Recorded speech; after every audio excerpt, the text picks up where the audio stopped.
Today, 3:45. Were you expecting to go that fast this early in the season, 2 months out from the Olympic Games? Yeah, I think I was available for whatever pace it was. I didn't ask for certain 800 splits or anything like that, but I just rolled the punch a little bit and raced it like a championship race, and I knew I could run pretty fast. Why did you decide to go with 600? Because I thought it was a dumb decision. And I knew if I thought it was a dumb decision, then it probably was, and that was going to scare myself and everyone else around me. So just tested myself early on in the season, tested fitness, and I felt like I was going to be one of the fitter athletes there today. And if that was going to scare me, it was hopefully going to scare everyone else. What did you say when you crossed the finish line? Ooh, now you're asking a question. I don't know.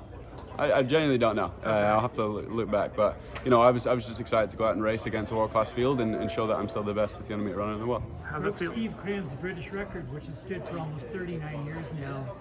How do you feel about that? Oh, fantastic! I think again we're heading into the golden era of 50 meter running in the UK and in Europe. So for me, it's just running the times that show that we're in that situation, as well as getting the medal. So today it was like, how can I win this race? And if I'm going to win this race, it's probably going to be under 3:46. So it was a good day. Have you gotten a chance to speak to Steve, because he was up there? Yes, yeah, I got to say him. He said it was a long time coming, and he was very proud of me and the way that I raced it today. And I'll have to watch it back. Obviously when you're in the moment, you're kind of in that flow state, but I felt very strong through the first K, and I was like, you know what, it's time to press and push and see what these guys have got behind me.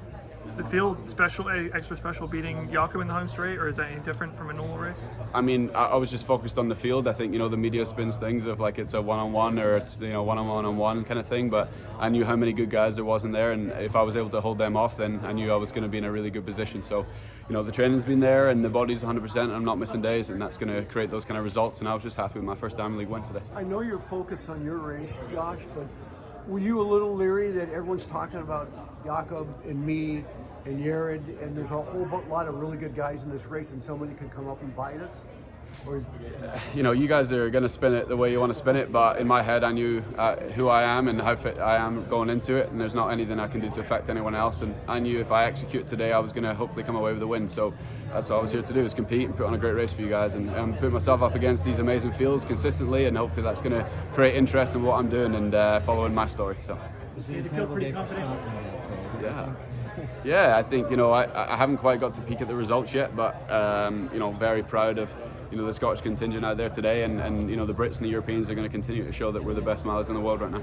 You've said in past years like you really only care about one race every year. So this year would be the Olympics. You peak for that hard. Like, do you think you can get better? Like 3:45 is a very fast opener for a mile. The training that I've done is not anywhere near my peak right now. I think we're consistently moving towards the Olympics, but it doesn't mean that I can't be fitter when it comes to these races. So, I've had injuries past years coming into these events, and I was able to be injury-free coming into this one. So these are results that are going to come when I'm, building towards something special. But 3:45 right now is good enough, but we've got to make some progress moves from here. That world record 2 mile earlier this year had to give you a little bit extra confidence to go from further out than you normally would?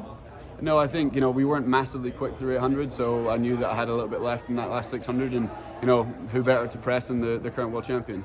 I think I wanted to go out there and test myself and also test the field behind me.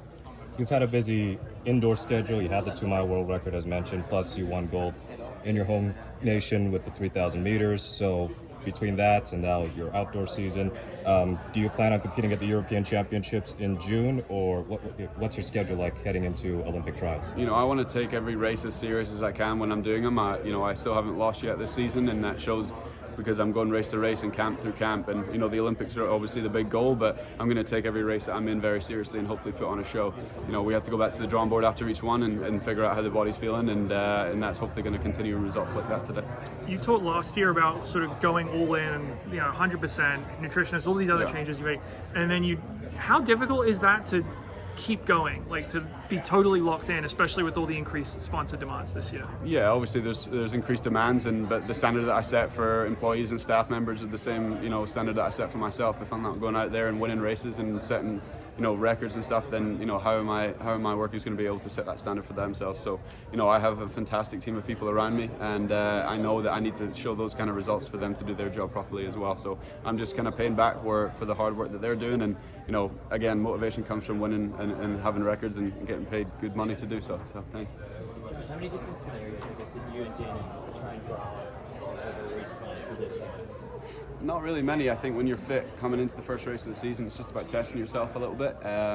I knew that I could have, hovered around, 4th or 5th, coming up with 200 to go and press like I did at World Championships. But why not test out other scenarios and see what the legs have in the last 600? And I felt really strong today. I felt comfortable, and I was like, you know what? If anyone's going to press, it's going to be me. So why not go for it? Did you like that, or do you have it? I think it's scared coaching staff, because they told me specifically not to do that, and I said if I feel like it's time, I'm going to go. And I think they were pretty scared when I did that. But if I'm going to be scaring coaching staff and myself a little bit, then hopefully I'm going to scare the rest of the field. So You said specifically don't go with yes, 600 to go? that's correct. Yeah. I don't really listen to other people when it comes to race strategy. I'm going to go with my instinct. I've raced and won a lot of high level races in my time, and sometimes people get nervous, and I've got to stick to what I think is going to make me win. Did you see Danny or Julian